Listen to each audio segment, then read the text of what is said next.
Bonjour à tous, content de vous retrouver pour cette nouvelle vidéo hebdomadaire. Donc comme chaque semaine, on va passer en revue les actions que l'on suit ensemble sur Twitter principalement, sur Facebook aussi un petit peu, mais principalement sur mon compte Twitter. Donc je publie régulièrement, voire quotidiennement même, des analyses graphiques. Donc cette semaine pour les biotech, donc, on va faire les classiques, hein, on va faire Farnex, Poxel, IPH, Quantum Genomics, hein, il y a beaucoup à dire sur elle. Mauna Kea, Farming Group aussi, Genfit, Onco Design, pareil, et puis Integragen, voilà. Et ensuite, pour les small caps, j'y reviendrai tout à l'heure. Donc, on commence tout de suite avec Genfit. Alors, Genfit, on n'en parle pas beaucoup, et au final, bah voilà, elle est dans un range, on va dire depuis la fin de l'été, elle est dans un range, et ben, ça se profile pas très bien actuellement, hein. Donc bon, sur quelques mois, on va dire qu'elle est neutre, hein, mais c'est vrai que depuis pas mal de temps, elle est baissière. Elle est baissière même depuis son plus haut sur les 70. Et il y avait un range là, un range plus long terme cette fois-ci, qui a été cassé. On fait un pullback actuellement dessus. Et du coup, on reprend le sud, hein, simplement. Donc, c'est pas engageant. On pouvait espérer un support ici, il n'a pas tenu, donc on va retrouver les plus bas fortement. Voilà pour elle. Après, ensuite, j'ai Farnex. Bon, Farnex, pareil, c'est pas joli, même compliqué, on va dire. Alors, elle, du coup, elle a cassé ses plus bas récents et ça s'accélère. Alors, là, j'ai posté un graphe en 1 heure pour elle et on voit très bien que la baisse s'est accélérée au niveau de la cassure des plus bas et depuis, elle surnage. Donc, techniquement, cette oblique-là, elle arrive, elle fait déjà, je pense, quasiment sensation. Donc maintenant, voilà, à très court terme, on a ce niveau-là. Voilà, on voit très bien qu'il réagit pas mal, qui correspond à la Bollinger supérieure, à la M50 horaire qui arrive, mais qui est baissière. Donc, méfiance, méfiance, méfiance. Bon, on peut également tracer une petite robe, une petite résistance oblique qui est cassée, aujourd'hui d'ailleurs. Voilà, donc, il n'y a pas grand chose à faire, hein. On voit très bien qu'ici, le niveau des 4,93, 4,90 peut être un support. Voilà. Mais, il faut rien en espérer, hein. Pour moi, tant que la M200 horaire n'est pas repassée à la hausse, clairement, que le prix n'a pas repassé dessus, c'est baissier, et là, clairement, ça l'est. Donc voilà pour elle. Innate Pharma, elle, par contre, elle se porte bien. Elle se porte même très bien. Alors, on va regarder ça. Alors, bon, en horaire, on voit très bien qu'on a une belle mèche basse, hein, qui a dû faire peur à certains. Mais cette mèche basse, elle n'est pas arrivée n'importe où. C'est en hebdomadaire qu'on le voit. Voilà, on voit la M50 qui est là. Donc, la M50 avec le niveau, on va dire, alors, c'est pas le niveau des 7 euros qui a fait support là, c'est le niveau, c'est ce niveau-là, c'est même pas un niveau, c'est une zone. Voilà. Et ça fait une mèche quand même assez phénoménale.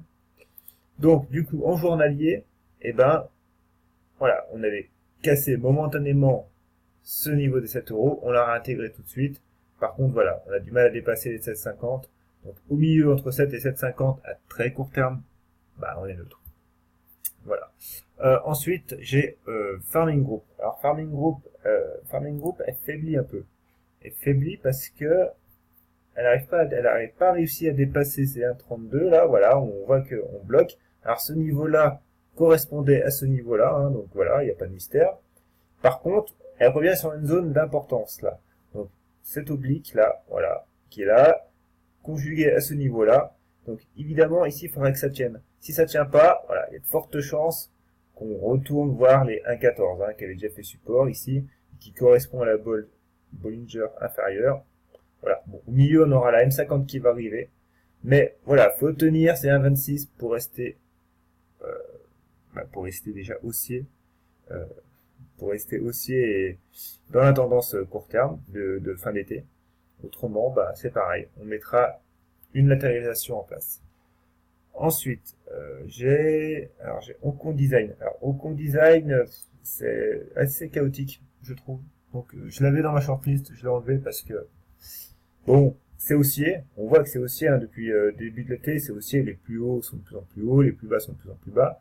Néanmoins, à moyen terme, voilà, on est dans un range quand même, hein. Ce niveau des 8 euros a du mal à passer. Et du coup, on fait des belles mèches basses, donc il y a une volatilité parce qu'elle est très très peu liquide cette valeur. Donc du coup, voilà, il y a des pièges. Et aujourd'hui, on est venu quand même retaper les 7,20. Mais on a fait une belle mèche, le prix a rebondi, voilà, même, et on maintient cette oblique haussière. Voilà, donc techniquement parlant, bon, c'est dégradé, mais il n'y a pas de péril en la demeure. Par contre, voilà, faut vraiment pas casser ces niveaux-là, hein, des 7,40, voire la M20, mais voire la M200, mais voilà, cette oblique haussière déjà, avec cette oblique baissière ici, voilà, ce niveau-là, voire même hein, les 7,70, dès lundi, il faudrait les reprendre, quoi. Et voilà, on aurait juste une petite panique du fait d'un manque de liquidité, hein, mais ça resterait très ponctuel. Donc voilà, donc elle s'en sort pas si mal que ça aujourd'hui. Mauna Kea. Bon, Mauna Kea, Mauna Kea, elle aussi c'est compliqué. Encore une. Alors du coup, bon, le support ici, les plus bas historiques, a largement pas tenu.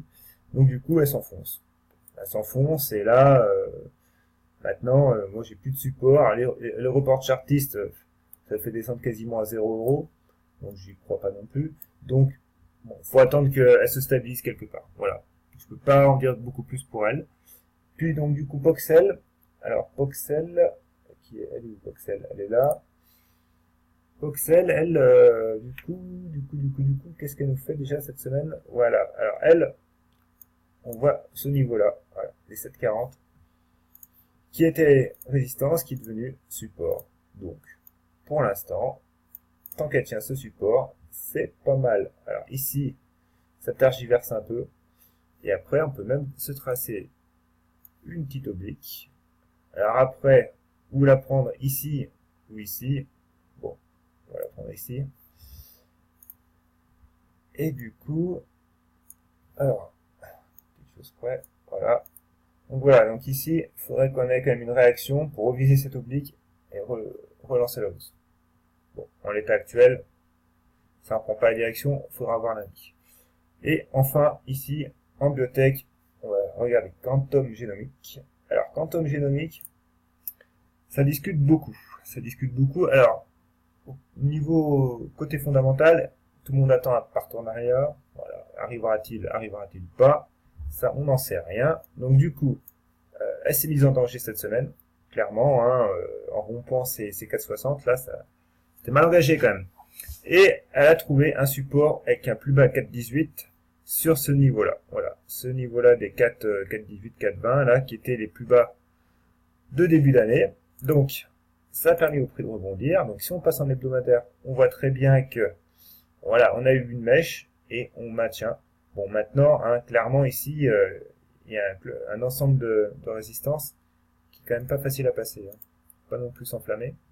Mais, voilà, du coup, on peut raisonnablement viser les 5 €. Après, faut se méfier. Hein. Donc M200, Bollinger supérieur qui arrive, M50, voilà, puis cette oblique ici. Donc rien n'est fait. Après, évidemment, voilà, ça c'est côté une vision purement graphique. Si pendant le week-end, nous annonce un partenariat de malade, évidemment que lundi, ça va gaper à la hausse et que cette analyse ne sera plus valable. Par contre, voilà, elle peut très bien lundi, suite à une forte nouvelle, elle va ouvrir au plus haut. Bah, elle peut même ouvrir à 5,80 hein, et puis baisser toute la journée. C'est ce qui s'était produit ici. Hein. Elle avait ouvert là, elle était montée, elle a tout baissé. Et derrière, c'est la chute. Bon, voilà, c'est des hypothèses de travail. Actuellement, on va dire que déjà la M7 se retourne à la hausse. C'est pas mal. C'est pas mal parce qu'elle était vraiment capée par sa M7 depuis une dizaine de séances. Donc, il y a du mieux. Il y a du mieux, puis le prix a réagi sur un bas de range moyen terme. C'est quand même pas mal. Du coup, en horaire, simplement, parce que j'ai posté des graphes en horaire, vous voyez bien cette oblique baissière, là, du coup, qui correspond à peu près à la M7 en journalier. Donc, du coup, on l'a passé. Donc, on a eu un peu de mal, mais on l'a passé. Et là, du coup, bim, voilà, ça se retourne. J'ai tracé des ratios de Fibonacci que j'ai réactualisé aujourd'hui. Et on voit très bien les niveaux clés à surveiller. Voilà, il n'y a pas de mystère. Ils sont là, ces niveaux. Donc maintenant, bah, tant qu'elle maintient les 4,70, moi, il n'y a pas de problème, hein. Je suis haussier et elle peut y aller, hein. Voilà. Par contre, 4,85 avec la M200 horaire, il faudra les passer quand même, hein. Faut pas non plus, faudra faire l'effort de les passer. Voilà ce que j'ai à dire pour les biotech. Donc du coup maintenant pour les small caps, on va regarder les classiques aussi, hein. On va regarder XFAB, Katana, CGG, LDLC, Budget Telecom, Atari, River, puis quelques-unes d'autres. Alors du coup on commence tout de suite par River. Alors River, que je la retrouve, parce que c'est pareil, j'en suis toujours une quantité de valeur. Alors River. River, elle, je pense que cette semaine je l'ai moins suivie, mais elle consolide tranquillement. Elle nous a fait une mèche basse, je crois, de mémoire. Alors, voilà. Du coup, en journalier, ouais, elle nous a fait quand même deux mèches basses ici. Maintenant, voilà, le niveau des 1,40, il est travaillé. On est en plein milieu. Donc, c'est pareil, il faudrait quand même le maintenir, ce niveau des 1,40. Alors, on aurait pu tracer cette oblique, mais alors, est-ce qu'elle est toujours, voilà, il n'y a pas de mystère, on voit très bien. Elle est en support. Donc voilà, donc du coup, tant qu'on tient ces 1,40, on peut viser les 1,55, niveau de la M200, hein, donc là, un gros morceau. Mais c'est pas mal. Alors après, j'ai pas regardé les indicateurs jusqu'à maintenant, mais on voit très bien que le MACD, bon, est haussier et au-dessus de sa ligne de signal. Néanmoins, voilà, ça se rapproche, hein. Donc, il faudrait bien relancer la machine pour faire un petit non-croisement haussier, ça partirait. Voilà, pour elle. Ensuite, j'ai Elior. Elior, j'ai une petite position pour elle. Pour l'instant, elle se comporte pas mal, on va dire. Donc, aujourd'hui, elle consolide. Alors, on voit très bien que la M200 horaire arrive, hein, donc il y a un niveau qui est quand même, voilà, elle est 12,20, 12,25 à surveiller. Et ce niveau-là, on le retrouve en journalier. Voilà, on le retrouve ici, ce niveau-là. Donc, bon, voilà, à 12 euros, on a la M200 journalière aussi. Mais bon, voilà, ce niveau-là est quand même à maintenir, quoi. Avec cette oblique-là, il faudrait pas descendre plus bas parce qu'on se mettrait quand même en mauvaise posture. Donc là, j'aurais préféré quand même que le prix maintienne son oblique. Mais bon, voilà, avoir à réagir. Donc, pour l'instant, on va dire que ça consolide. Ouais, on va dire que ça consolide, simplement. Budget Télécom. Alors elle, par contre, je suis un peu plus sceptique, on va dire. Parce que simplement, affaibli. Mais voilà, elle a bien faibli avant-hier, mais c'est reprise, et bon, du coup, cette oblique-là est toujours là, en support. Mais voilà, bon, techniquement, graphiquement, on va dire, sur le 330, il n'y a pas grand-chose à faire, quoi, hein. Sur du moyen terme, j'entends, hein.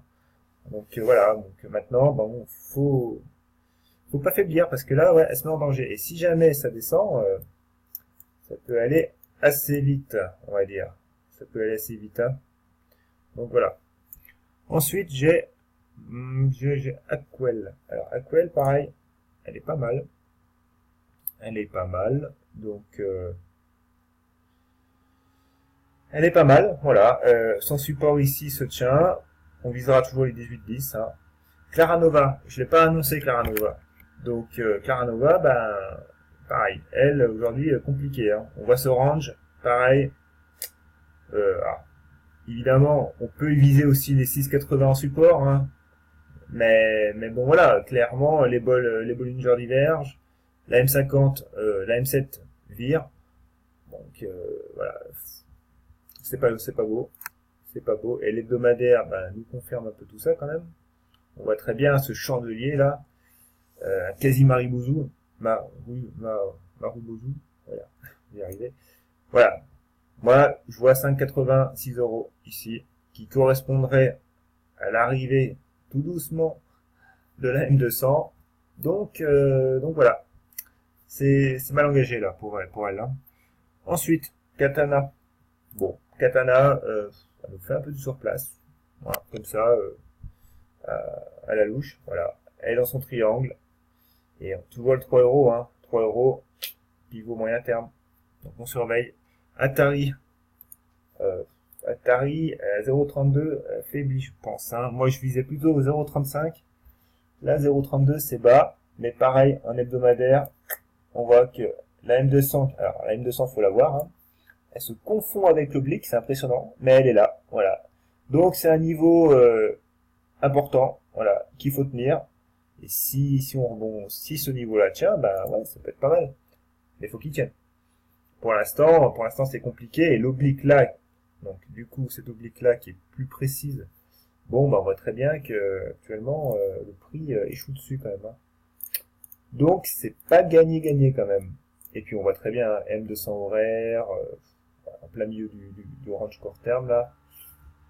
Compliqué. Mais bon, à voir si vraiment le prix veut rebondir la semaine prochaine. Mais pour l'instant c'est pas fait. Ensuite j'ai CGG. Alors CGG, alors pour elle pareil, j'ai un reliquat de position qui date de Mathusalem, mais il est là. Alors elle par contre, on va la remettre en daily. Alors en daily, voilà, on voit ça. On voit ça. Donc le niveau de 2 euros qui est là. Donc qui fait réagir le prix positivement. Donc du coup, bon, au niveau des indicateurs, c'est voilà, pour l'instant, c'est pas encore haussier. Néanmoins, ce niveau-là est à surveiller. Alors elle, il faudra peut-être la regarder en horaire pour vraiment anticiper. Donc là, clairement, on voit très bien que eh ben, les 2 euros ici, ça fait résiste, ça fait support. Donc les 2,13, niveau de la M200 horaire là, à voir, quoi. Ouais. Ça peut être pas mal. Ça peut être pas mal et voilà, ça correspond à peu près à ce niveau-là. Donc voilà, donc si elle veut rebondir, tester ce niveau-là et repartir de l'avant, ça peut être une bonne opportunité. Au niveau du MACD, ça peut être pas mal. Donc là, je suis sur du 8 heures, hein. Mais le journalier, pareil, un tout petit peu décalé quand même, mais voilà. Mais du coup, ça peut être pas mal. Mais faut bien attendre, voilà. On voit très bien que la M7 en plus pour l'instant capte le prix, donc c'est prématuré. Encore penser au rebond, mais le chandelier d'aujourd'hui est encourageant quand même. Ensuite, j'ai, bon, LDLC, alors LDLC elle bouge pas, du coup, LDLC, elle bouge pas, mais elle reste toujours intéressante, toujours. Alors, en hebdomadaire, bah, pareil, hein, on voit très bien ce range moyen terme, qui est là, donc pour l'instant on est capé, toujours. Et en journalier, et ben on a cette oblique là, voilà, à passer, et le niveau des 8 euros, pour envisager une solution à moyen terme. Alors, j'ai d'autres petites actions, j'ai DBT que je vois régulièrement sur Twitter, que je suis pas particulièrement, mais que je vois. Donc, du coup, on va la regarder. Alors, pour moi, DBT, pour l'instant, graphiquement, c'est pas joli, hein, quand même, hein. Un biseau descendant, bien sûr, mais là, on est sur le bas du biseau. Alors, j'ai tracé deux obliques, parce que je sais pas laquelle est la plus probante. Voilà. Donc, on voit très bien que le prix aussi hésite au milieu, hein. Donc clairement, pour moi, déjà 0,74, mais bon, plutôt, voilà, on peut viser 0,61. Néanmoins, on est toujours baissier, hein, M200 sous la tête, hein. Bah, sur la tête, quoi. Donc voilà, pour l'instant, il n'y a pas grand-chose à faire, hein, sur elle. Carlink, pareil, ça en parle beaucoup sur Twitter. Alors Carlink, c'est pas un dossier que je connais spécialement. Néanmoins, graphiquement, toujours biseau descendant, ici on rebondit. Alors, apparemment, les résultats ont été moins mauvais que prévu. Donc voilà, ils sont mauvais, mais moins que prévu. Donc, mais bon, on voit très bien qu'un cette oblique là, elle est là, elle existe, hein. Ça réagit dessus, ça réagit aussi sur le support. On sait pas où on va, quoi. Donc après, j'ai solution 30, pareil. Alors elle, ça fait un petit moment que je n'ai pas parlé, parce qu'au final, bah, il n'y avait pas grand chose à dire. Et alors, qu'est-ce que le graphe? Parce que les graphes, je regarde toute la journée quasiment. Et voilà, on voit très bien que le niveau ici des 10 euros, 10,50 est pas top, il fait résistance. Donc, on a ce range, voilà, on navigue autour. Par contre, on est posé sur la M200, ce qui est pas mal. Voilà, ce qui est pas mal du tout. Alors voilà, ensuite, juste quelques actions comme ça que je pense tout de suite. J'ai Enertime, nouvelle valeur en plus dans ma shortlist, qui est pas mal. Voilà, la M200 arrive en journalier, triangle. Bon, c'est surtout moi le pivot horizontal, hein, autour des 1,50, 1,45, 1,50 qui m'intéresse, hein. Pas forcément le triangle symétrique. Ensuite, j'ai Integragen, c'est une bibliothèque, j'ai oublié d'en parler. Elle se met en danger quand même, hein, parce que le niveau support pour moi il y a un 15. Donc, ben voilà, elle a fait une mèche, elle le tient, mais c'est compliqué. Donc, pour l'instant, je l'ai laissé dans ma shortlist, mais je pense que va pas y rester longtemps là. Et ensuite, pour finir, est-ce que j'ai d'autres valeurs? Il y en a, ah, oui, Equinox. Alors, Equinox, ça nous a fait une belle hausse hein, hier ou avant-hier. Très très belle hausse même. Donc du coup, elle nous a tout pété.